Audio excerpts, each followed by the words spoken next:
ہے نہ سایہ دیر تک. کیا مطلب؟ بہت بڑا شعر ہے.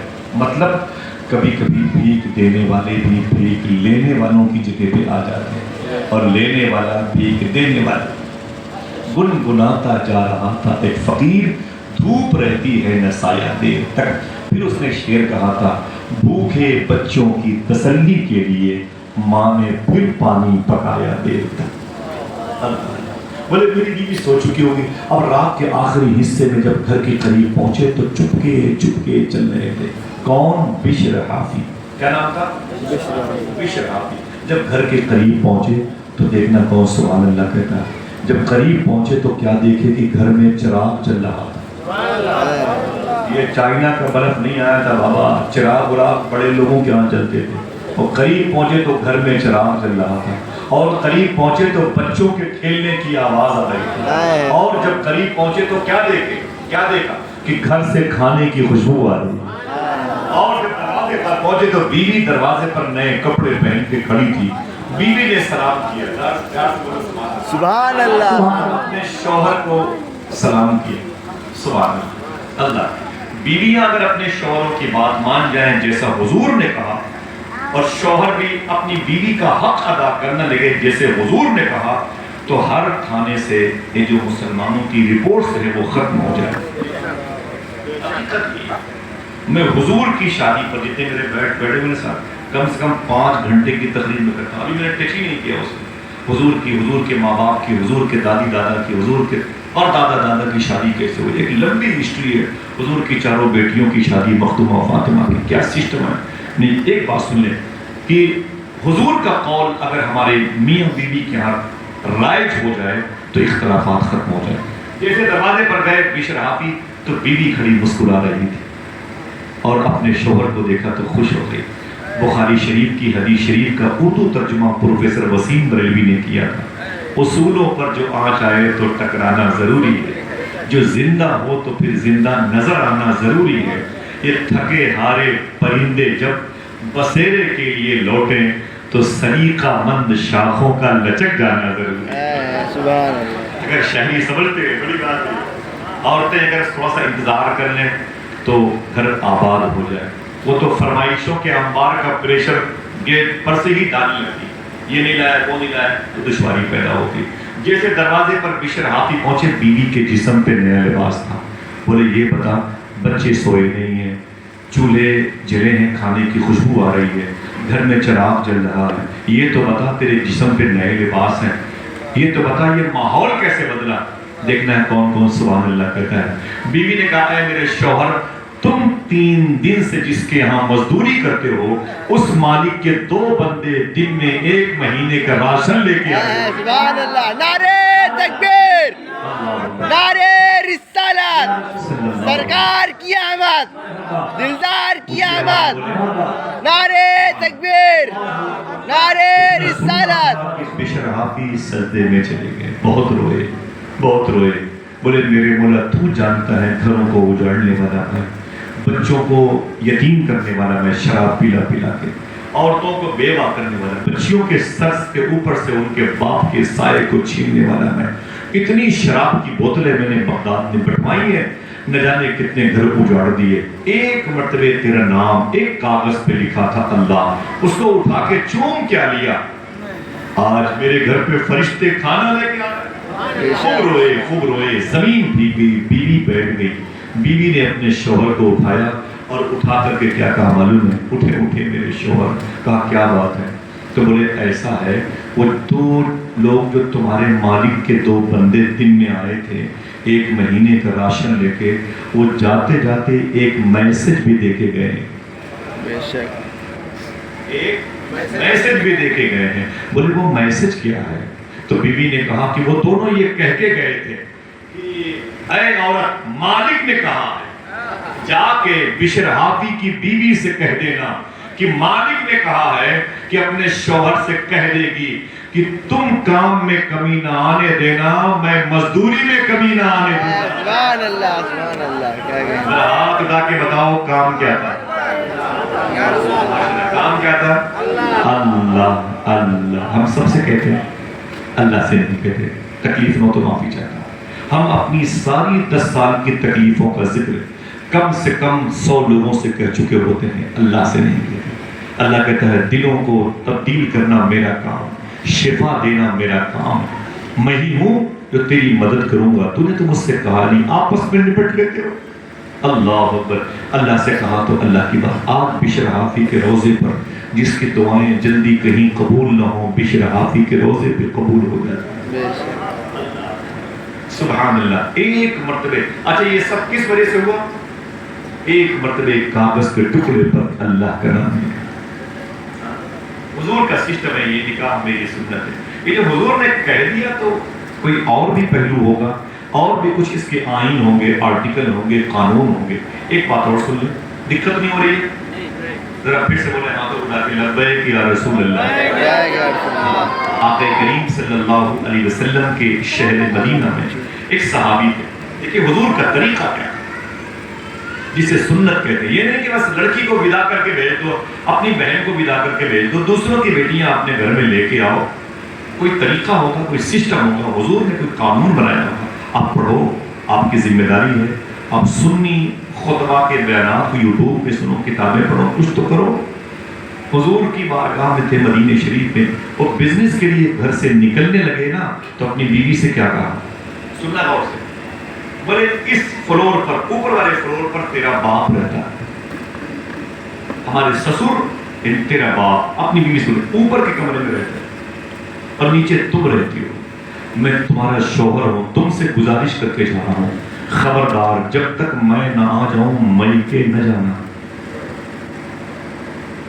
جب تک میں نہ آ جاؤں اپنے میکے مت جانا، اوپر نکلا، جب تک میں نہ آ جاؤں اپنے گھر نہ جانا، اپنے باپ ماں سے ملنے مت جانا۔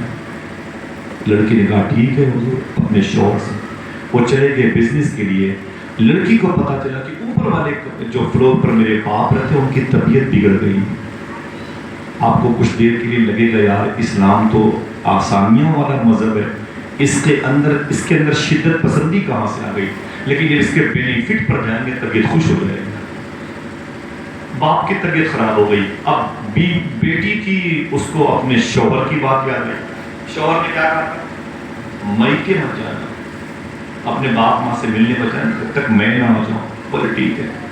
اب پتہ چلا کہ باپ بیمار پڑ گیا تو لڑکی نے حضور کے پاس ایک آدمی بھیجا، کہا حضور سے کہنا کہ میرے شوہر نے کہا ہے جب تک میں نہ آ جاؤں اپنے میکے نہ جانا۔ میکہ کہاں تھا؟ اوپر والا۔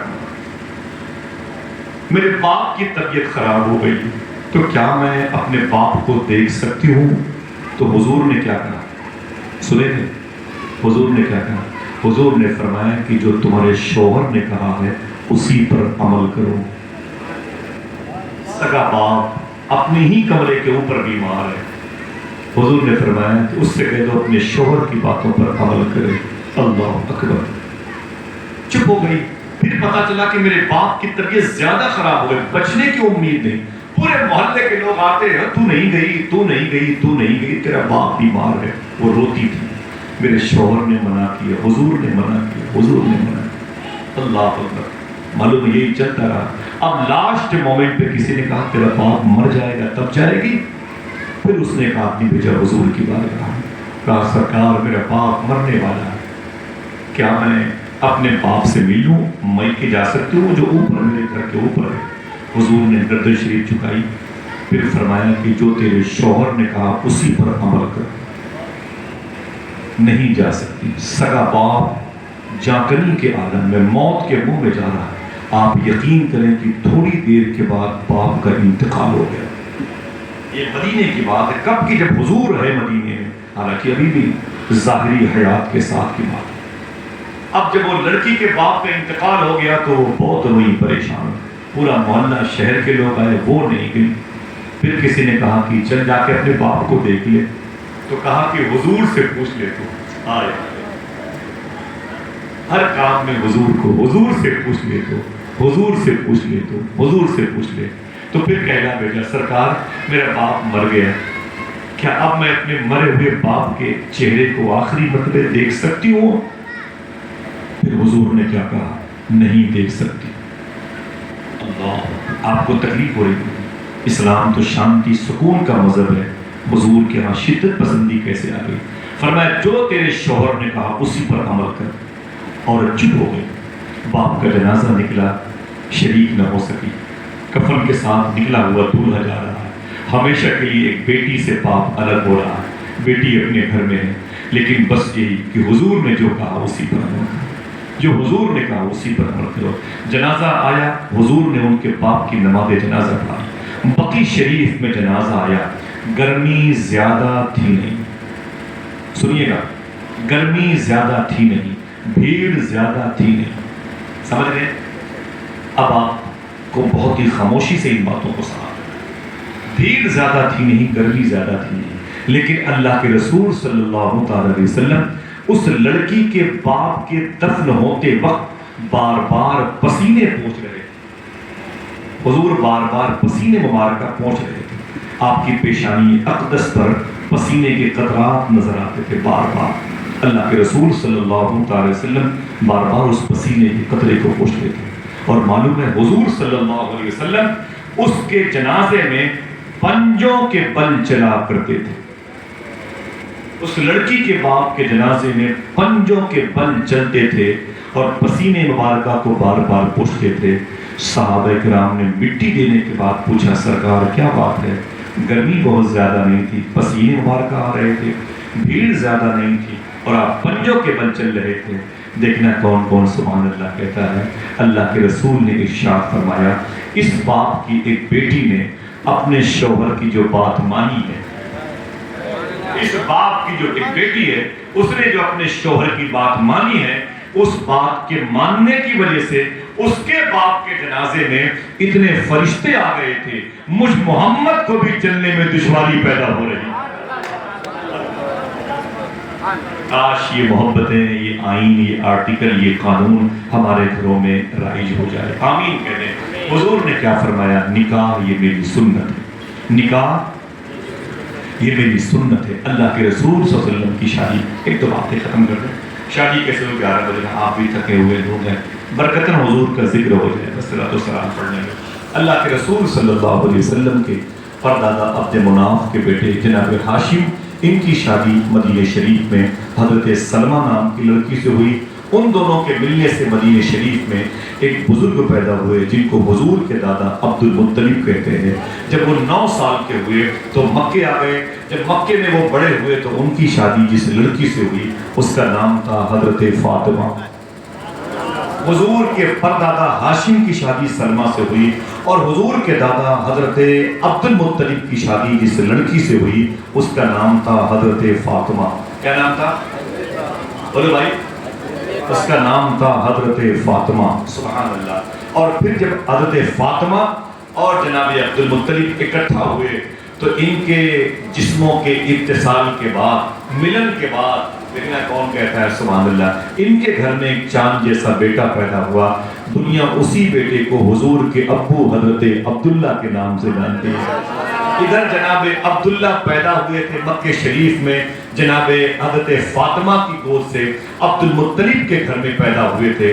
ادھر یہ پیدا ہو کے بڑے ہو رہے تھے حضور کے ابو، ادھر مکہ شریف میں ایک بوڑھی، ایک مبارک بزرگ کا خاندان تھا جن میں سے ان کا نام تھا حضرت وہب، ان کی بیوی کا نام تھا برہ، باپ کا نام تھا وہب اور ان کی بیوی کا نام تھا برہ۔ ان دونوں میاں بیوی کے ملنے سے ان کے گھر میں چاند جیسی بیٹی پیدا ہو رہی تھی۔ دیکھنا کون کون سبحان اللہ کہتا ہے۔ ادھر جناب عبد المطلب اور فاطمہ کے ملنے سے عبداللہ حضور کے ابو پیدا ہوئے، اور ادھر وہب اور برہ کے ملنے سے ایک چاند جیسی بیٹی پیدا ہوئی۔ دنیا اسی بیٹی کو بی بی آمینہ کے نام سے جانتی ہے جو حضور کی ماں کہلاتی ہے۔ اللہ کے رسول صلی اللہ علیہ وسلم کی ماں اور ابو جب بڑے ہوئے تو ان کا رشتہ رجب شریف کے مہینے میں ہوا۔ کس مہینے میں؟ اونچی بولے بھائی، رجب شریف کے مہینے میں یہ مبارک رشتہ ہوا تھا۔ پیار سے کہہ دو سبحان اللہ۔ اور میں خوشخبری سنا دوں، پڑھے لکھے لوگ بیٹھے ہوئے، شیخ عبدالحق محدث دہلوی فرماتے ہیں رجب شریف کے مہینے میں ایک جمعہ کی رات کو، جو اشارہ سمجھے وہی بولے گا، ماں بہنیں بیٹھی ہوئی ہیں، جو سمجھے گا وہ بولے گا۔ جمعہ کی رات کی جب اللہ کے رسول کے ابو اللہ کے رسول کی امی کے ساتھ آرام کر رہے تھے، اور رجب میں جمعہ کی رات میں حضور کا نور نور محمدی پیشانی عبداللہ سے نکل کر ان کی پشت پہ گیا اور پشت سے نکل کر کے امی آمینہ کے پیٹ میں تشریف لایا. اگر سمجھ گئے ہیں تو کہہ دیں الصلاۃ والسلام علیک یا رسول اللہ. آقا کریم صلی اللہ تعالی علیہ وسلم کی آمد کا معاملہ. حضور اپنی ماں کے شکم مبارکہ میں تشریف لائے.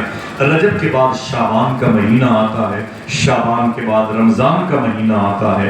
رمضان کے مہینے میں حضور کی امی آمنہ سے حضور کے ابو عبداللہ نے فرمایا میں بزنس کے لیے بصرہ جانا چاہتا ہوں، اجازت ہے؟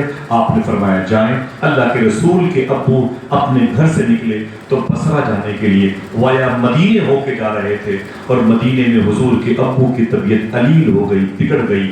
آپ نے قبیلے بنو نجار میں قیام کیا. اسی خاندان کی وہ لڑکی جو حضور کے دادا کے نکاح میں تھی، اور اسی خاندان کی لڑکیوں نے حضور کے مدینے میں آنے کے وقت استقبال کیا تھا. نعت پڑھ کے طلع البدر علینا من ثنیات الوداع، جس نعت کو سن کے فرشتے ہی نہیں جھومے، اللہ کے رسول بھی جھوم رہے تھے. آقا کریم صلی اللہ علیہ وسلم کے ابو کی طبیعت بگڑ گئی، اور معلوم ہے انتقال ہو گیا حضور کے ابو کا. حضور کی امی حضور کے ابو کی شادی کو ہوئے 2 مہینے ہوئے تھے. کتنے؟